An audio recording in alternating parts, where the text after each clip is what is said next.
Maglagay na muna ako ng tubig sa ating kaldero. At isunod ko na rin ilagay yung luya, kamatis at sibuyas. Timplahan ko na rin ng asin at paminta. Isabay ko na rin ilagay yung kalabasa. At isunod ko na rin pagkakulo, ilagay ko na rin yung isdang bangus. Na isang pirasong bangus, hiniwa ko lang ng pa-serving cut. Takpan ko muna at antayin na lang maluto. Pagkaluto ng bangus, isunod ko na rin ilagay yung okra. Maglagay na rin ako ng siling green. At takpan ko ulit hanggang sa maluto lang din yung okra.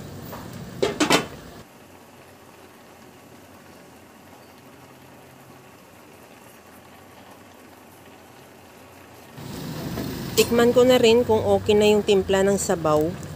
Maglagay ako ng liquid seasoning, kahit anong seasoning available sa'yo pwede. Ilagay ko na rin yung saluyot.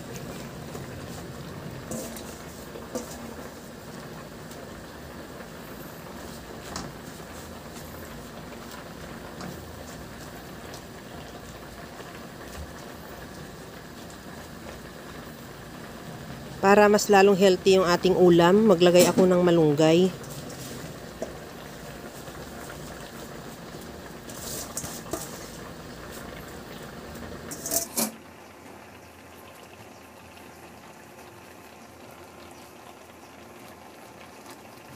Pagkaluto ng malunggay, okay na yan. Ready to serve na yung ating napakasarap na tinulang bangus. Kaya mga kalasa, kung nagustuhan mo yung ating video, please like na lang at pakishare na rin sa inyong mga friends.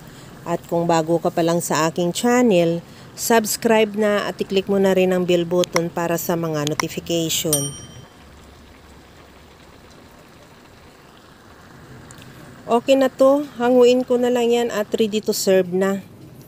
Hanggang sa muli mga kalasa, thank you for watching. Bye-bye!